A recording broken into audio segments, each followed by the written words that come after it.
Everyone, welcome back to my YouTube channel. तो कैसे हैं आप लोग? उम्मीद करती हूँ आप लोग सब ठीक होंगे। अल्लाह का शुक्र है मैं भी बिल्कुल ठीक हूँ। तो आज का जो मैं व्लॉग स्टार्ट किया है, सुबह सुबह उठ के कर लिया था नाश्ता वगैरह से। मैं फ़ारिग हो गई थी तो फिर मैंने कहा, आंटी आई हुई थी काम वाली, उन्होंने कहा बेटा मुझे चाय बना। तो मैंने कहा चलो मैं आपको चाय बना देती हूँ। मैंने आंटी को चाय दी, नाश्ता वाश्ता दिया। उसके बाद जो मैंने ना आई तो आंटी ने कहा मैं कमरे की सफाई नहीं करूँगी, आज मैं थक गई हूँ, तो आप आज सफाई खुद कर लें। तो मैंने कहा चलो ठीक है, मैं डस्टिंग भी करती हूँ। आंटी तो नहीं करती डस्टिंग, लेकिन मैंने कहा चलो अपने फर्नीचर की पहले डस्टिंग कर लूँ, उसके बाद मैं सफाई वगैरह करूँगी। तो डस्टिंग करने में मुझे तकरीबन भी आधा घंटा लग गया था। इतना गंदा मेरा कमरा हो रहा था जिसकी कोई हद नहीं। मैं इतनी परेशान हूँ। मेरी जो काम करने वाली है वो बिल्कुल भी सही तरीके से सफाई नहीं करती। उसको बोलो ना कि आप गलत कर रही हो तो वो मानती भी नहीं है। तो फिर इसलिए ना हफ्ते के अंदर या 15 दिन के अंदर या फिर अल्लाह भला करे कभी भी, मतलब जब मुझे टाइम मिलता है तो मैं लाजमी ना अपना कमरे की ना डस्टिंग खुद करती हूँ। उसके ऊपर डिपेंड नहीं करती वो अच्छा करे या बुरा करे। तो आंटी अब कपड़े धो रही थी तो मुझे अच्छा भी नहीं लगा कि मैं उनको काम का बोलूँ, कि मज़ीद थक चुकी थी।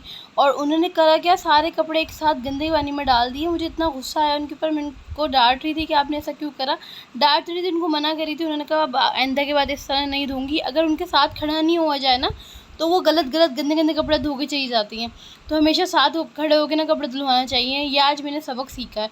उसने मेरे सारे 2 सूट पे रंग चढ़ा दिया, इतने गंदे मेरे कपड़े कर दिए, नया सूट मेरा ख़राब कर दिया। मैं जे इतना ज़्यादा दुखा। फिर मैं वापस आई कमरे में, मैंने डस्टिंग वगैरह स्टार्ट की वापस से। फिर मैंने डस्टिंग करने के बाद ना मेरी बेटी उठ गई थी, तो उसके बाबा ने उसको उठा दिया था। तो सोने की रिंग पहना के चेक कर रहे थे उसको कि सही आ रही है या नहीं आ रही। तो वो रो रही थी, वो पहनने के लिए तैयार नहीं थी।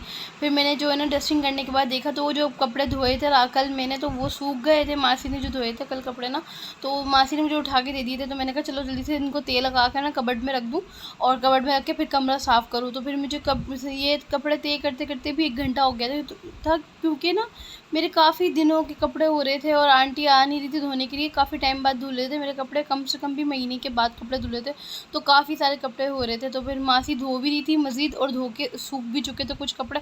तो वो कपड़े मैं लेकर आ गई थी कमरे में। तो मैंने कहा जल्दी से कपड़े जमा दूँ, उसके बाद मैं जो ना खाना वाना तैयार करूँगी और फिर अपना मतलब दोपहर का खाने की प्रिपरेशन वगैरह करूँगी। क्योंकि हनी जो है ना ऑफ़िस चले गए थे और बेबी मेरी दादी के पास थी।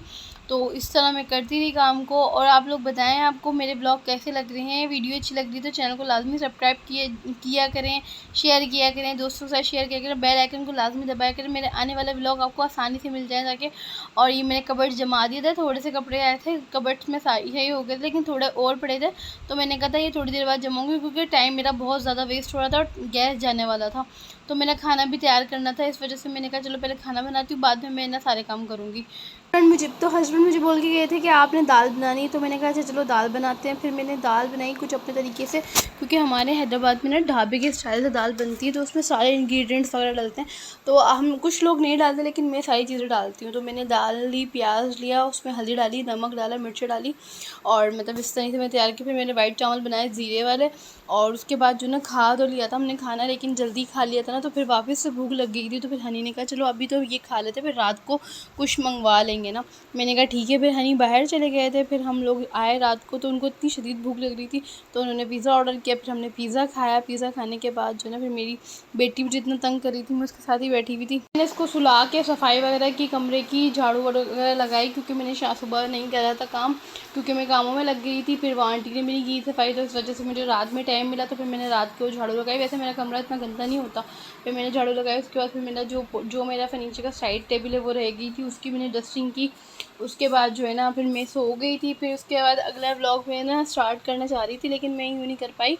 कि हुआ ये, जब मैंने सारा रिकॉर्ड कर लिया था व्लॉग ना, और हुआ ये कि मेरा मोबाइल में मुझे रीसेट लग गया और मेरा सारा व्लॉग डिलीट हो गया।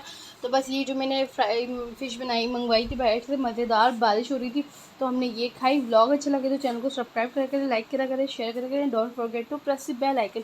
एक दूसरे को सपोर्ट करें। Thank you. अल्लाह हाफिज़।